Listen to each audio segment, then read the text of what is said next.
12절, 창세기 36장 12절입니다. 그리고 에서의 아들 엘리바스의 첩으로 딥나가 있습니다. 딥나. 그리고 엘리바스로부터 나왔습니다. 그 아들이 뭔 아들입니다. 이건 아말렉. 이제 좀 여러분 성경을 좀 읽으신 분들은 아말렉이란 말 들어보죠. 나중에 그 모세가 출애굽하면서 이 아말렉하고 전투를 하잖아요. 이들은 에서의 아내 아다의 자손들이다.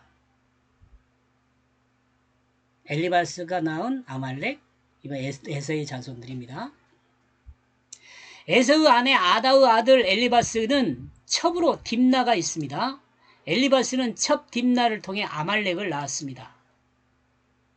엘리바우스 정실 부인에게서 낳게 된 자손들은 동쪽의 오른쪽으로 이동하였습니다.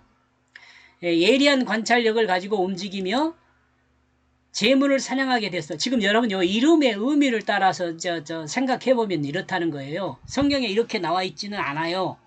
근데 이름의 의미들이 이런 의미들을 전달하니까 제가 이렇게 지금 하나님께서 이렇게 이야기하는 것이 아닌가 이렇게 생각을 하는 거죠.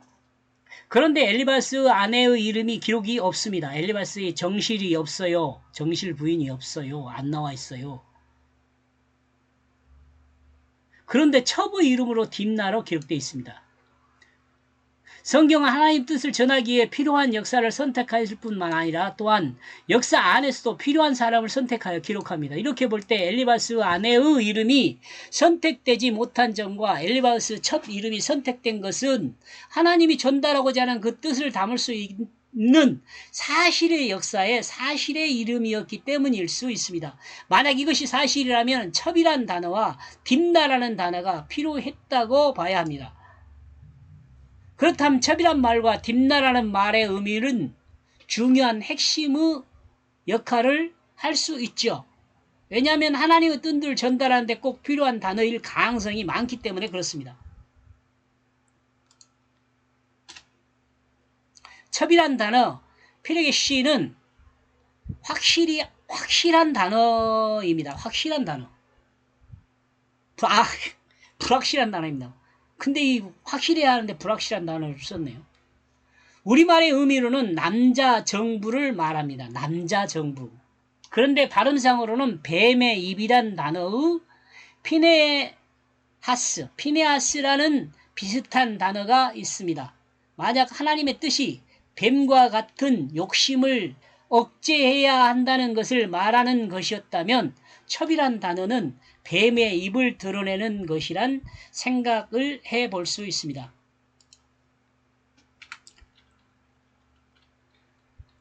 것이라 생각해 볼 수 있습니다.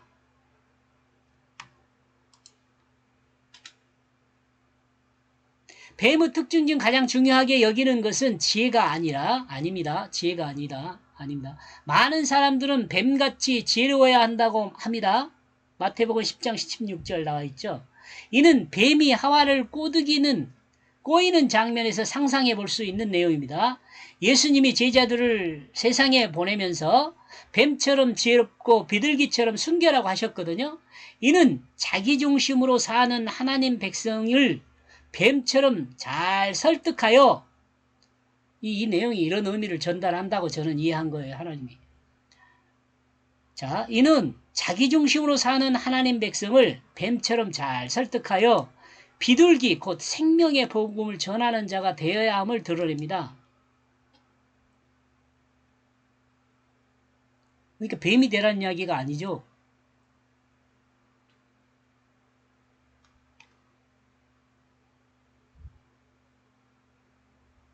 뱀처럼 잘 설득해서 예수 믿게 만들어라 그런 말이거든요.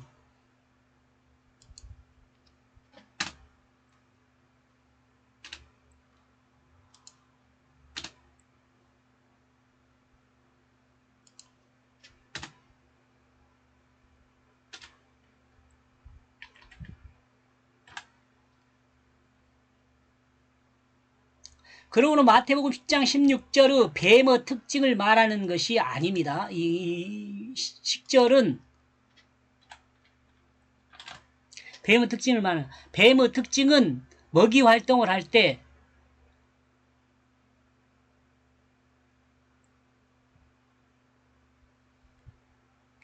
촉을 주입한 다음 먹이를 통째로 먹는다는 점입니다. 독이죠, 독.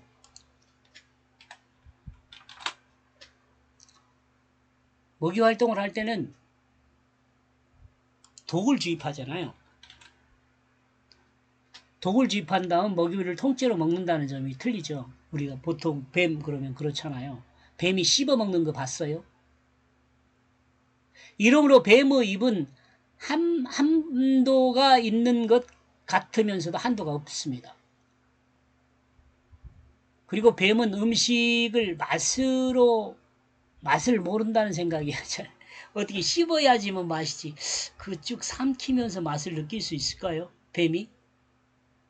그리고 뱀은 음식 맛을 모른다고 봐야 합니다. 이렇게 생각한 거예요, 저는. 씹어야지 뭐 맛을 느끼죠. 왜냐하면 뱀은 씹지 않고 삼키기 때문입니다. 뱀의 욕심은 끝이 없어 모든 먹이를 씹거나 부셔서 먹는 것이 아니라 통째로 먹습니다. 뱀의 특징이라고 저는 이해합니다.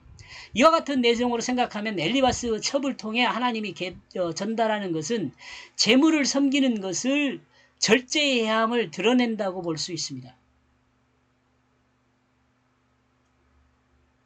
여기까지 보겠습니다. 고맙습니다.